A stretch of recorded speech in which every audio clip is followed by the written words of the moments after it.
काले लंबे बालों की चाहत के लिए हेयर ट्रांसप्लांट कराया था, लेकिन जो उसका परिणाम आया वो काफ़ी खौफनाक था। दो परिवार ऐसे थे जिनके बच्चे वहाँ पर गए हेयर ट्रांसप्लांट कराने के लिए और दोनों ही इंजीनियर थे और दोनों की ही मौत हो गई। इस पूरे प्रकरण में जो आरोपी है डॉक्टर अनुष्का तिवारी, जिसके ऊपर आरोप है कि इसी ने ट्रांसप्लांट किए थे और अब लगातार इन दोनों मामलों के बाद से वो फरार हैं।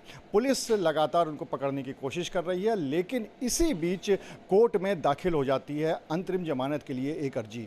क्या है उस अर्जी में, इस पर बात करने के लिए हमारे साथ मौजूद हैं डीजीसी दिलीप अवस्थी। उनसे बात कर लेते हैं। दिलीप जी, क्या है पूरा मामला ये, और जो अर्जी आई है वो किस चीज़ की आई है, उसमें क्या प्रकरण लिखा गया है? देखिए, ये मुकदमा जो मृतक है उनकी पत्नी द्वारा दर्ज कराया गया था और 106 में दर्ज है। लेकिन जो अभियुक्त गणों ने अपनी एंटीसिपेटरी बिल माननीय न्यायालय में दाखिल किया है, उनका कहना है कि उनके द्वारा ये ऑपरेशन किया ही नहीं गया है। उन्होंने अपनी प्ली ली है पैरा नंबर 456 में कि साहब हम तो सिर्फ बाद में देख रेख कर रहे थे, इन्होंने कहीं और इलाज कराया था, हम तो सिर्फ जब इलाज करा के आ गए हैं उसके उपरांत हम इसमें सम्मिलित हुए और उनको प्राइमरी ट्रीटमेंट हमने दिया है दर्द का उसका। तो चूँकि लेकिन केस डायरी हमारी बड़ी प्रॉम्प्ट है, जो हमारे विवेचक हैं उन सब लोगों ने जो विवेचना की है उसके तहत पाया है कि इनके पास खाली BDS की डिग्री थी और 2 प्रकार के डिप्लोमे थे और उस प्रकार से ये अगर ये सही होते तो भाग क्यों रहे होते। आज मई की घटना शुरुआत में दर्ज हुई है FIR, आज 15 दिन हो गए हैं, 20 दिन आप भाग रहे हैं, आप सामना नहीं कर रहे हैं। अगर आपके पास डिग्री सही है, आपने इलाज नहीं किया तो आप आइए सामने, विवेचना में सहयोग करिए। इसलिए इस एंटीसिपेटरी बिल में हम लोग पूरा घोर विरोध करेंगे और ये पूरे पर्चों के साथ साबित करेंगे कि इलाज इन्हीं के द्वारा किया गया था और इन्होंने ही उसकी जान गई उसके जिम्मेदार हैं। अगर ये टेक्निकल रूप से समझा जाए तो क्या एंटीसिपेटरी बेल के लिए जो आरोपी होते हैं उनको खुद आना पड़ता है या अधिवक्ता के माध्यम से लगा दी जाती है?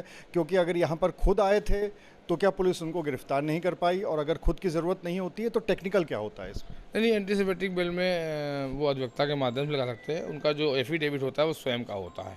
एफिडेविट देने तो आना पड़ता है, लेकिन न्यायालय में आने के लिए कोई वो नहीं है। जो कि अधिवक्ता उन्होंने कर लिया है तो अधिवक्ता उनका एंटीसिपेटरी बिल में खड़े होकर बहस कर सकता है, लेकिन जो हलफनामा होता है वो न्यायालय आके ही देना होता है। इसलिए ये बात तो सही है कि वो न्यायालय आए होंगे।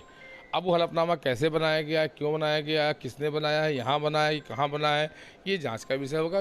लेकिन हम लोग जो हलफनामा दाखिल किया है यही मानते हैं कि यही दाखिल किया गया है। अगर ऐसा आपको लगता है कि हलफनामा उनके द्वारा नहीं दिया गया है तो ये अन्य लोगों का विषय, हमारा विषय नहीं है। हम लोगों का जो प्रार्थना पत्र दाखिल हुआ है उसमें उनका हलफनामा दाखिल है, तो ये माना जाएगा कि वो न्यायालय आए थे। अगर हम एंटीसिपेटरी बेल की बात करें तो अब जो कौन सी डेट पड़ी हुई है इस बेल के लिए, और अब जो बहस होगी क्या उसके बाद क्या क्या ऑप्शन रह जाते हैं अगर उनको बेल नहीं मिलती है तो? देखिए, 23 तारीख डेट पड़ी है और जिला एवं सत्र न्यायालय कोर्ट में है। 23 तारीख को बहस होगी। अगर उनको एंटीसिपेटरी बिल प्राप्त नहीं होती है तो उनके पास अब ऑप्शन उनके पास है, वो उच्च न्यायालय जा सकते हैं, सर्वोच्च न्यायालय जा सकते हैं, जो विधि का प्रतिपादित सिद्धांत है। अगर एक न्यायालय से रिलीफ नहीं मिलती कहीं और जा सकते हैं। लेकिन अगर वो कानपुर में रिलीफ चाहेंगे तो उनको परमानेंट बिल में आना पड़ेगा और उसके लिए न्यायालय के सामने सरेंडर करना पड़ेगा या पुलिस के समक्ष अपने बयान देने पड़ेंगे और सरेंडर होना पड़ेगा। इन गंभीर धाराओं में बाहर से आप बिना हाजिर हुए आप वो नहीं हो सकते हैं। तो अगर इस पूरे मामले की बात करें तो पुलिस हो या अभियोजन पूरे सभी इस बात की तैयारी में है कि इसमें कड़ी से कड़ी कार्रवाई की जाए। लेकिन हाल फिलहाल अभी 23 तारीख को डेट है और 23 तारीख को ही ये पता चल पाएगा कि क्या उनको अंतरिम राहत मिल पाई है, और अगर नहीं मिलती है तो क्या वो सरेंडर करेंगे या फिर पुलिस उनको गिरफ्तार कर पाएगी। अनुराग अग्रवाल, TV9 कानपुर।